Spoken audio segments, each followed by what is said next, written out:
Iran America का जो युद्ध चल रहा है उस वजह से हॉर्मुज स्ट्रेट में कई ऐसे जहाज हैं जो फंस गए। दुनिया के कई देशों में तेल गैस की सप्लाई प्रभावित हो रही है। अपने जहाजों और नाविकों की सुरक्षा के लिए भारत सरकार नौसेना के युद्धपोत अब तैनात कर सकती है। इसी बीच केंद्र सरकार ने साफ कर दिया है कि भारत में एलपीजी यानी कि लिक्विड पेट्रोलियम गैस की कोई कमी नहीं है। जो घरेलू गैस आप इस्तेमाल करते हैं रसोई में, घरेलू और कमर्शियल गैस सप्लाई सामान्य रूप से जारी है। हालांकि कई जगह पर कमर्शियल सिलेंडर के लिए कुछ बंदिशें जरूर लगाई गई हैं, लेकिन आपको बता दें ये बात केंद्र सरकार की ओर से क्लियर कर दी गई है कि देश में एलपीजी की कोई कमी नहीं है।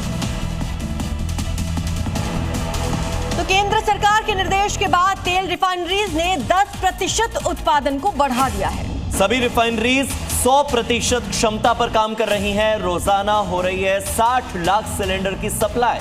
सरकार ने साफ कर दिया है कि घरेलू उपभोक्ताओं के लिए गैस की कोई कमी नहीं है, चिंता की कोई बात नहीं है।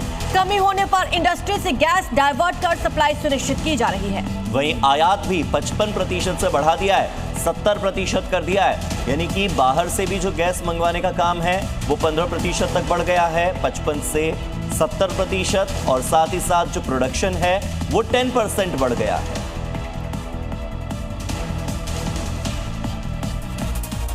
अब ये दो तस्वीरें देखिए, पहली रांची की है और दूसरी दिल्ली की। रांची में घरेलू रसोई गैस सिलेंडर लेने के लिए लंबी कतारें दिख रही हैं। वहीं दिल्ली में भी कॉमर्शियल सिलेंडर के लिए दुकानदार 2500 से 3000 रुपए देने को तैयार है, लेकिन सच है कि देश में एलपीजी की कोई कमी नहीं। केंद्र सरकार के निर्देशों के बाद तेल रिफाइनरियों ने एलपीजी उत्पादन में 10% की वृद्धि की है। सरकार का कहना है कि डिस्ट्रीब्यूटर के पास 2.5 दिन में स्टॉक पहुंचता था, वो आज भी 2.5 दिन ही है। उत्तर प्रदेश के मुख्यमंत्री योगी आदित्यनाथ ने पेट्रोल और डीजल की उपलब्धता की समीक्षा की। अधिकारियों ने यह बताया कि राज्य में कहीं भी ईंधन की कोई कमी नहीं है और आपूर्ति वितरण सामान्य रूप से ही जारी है। मुख्यमंत्री ने ये निर्देश दिए हैं कि आम लोगों को किसी प्रकार की असुविधा ना हो।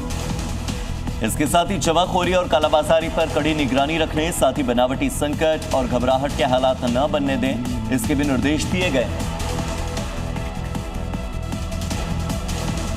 कोंडा में गैस सिलेंडर की कमी की अफवाह फैलते ही लोग अपने अपने सिलेंडर लेकर गैस एजेंसी के बाहर पहुंच गए और लंबी कतारें लग गई।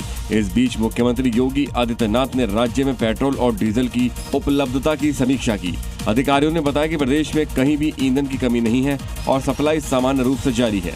मुख्यमंत्री ने निर्देश दिए हैं कि आम जनता को किसी तरह की परेशानी न हो, साथ ही जमाखोरी और कालाबाजारी पर सख्त निगरानी रखने के भी आदेश दिए गए हैं।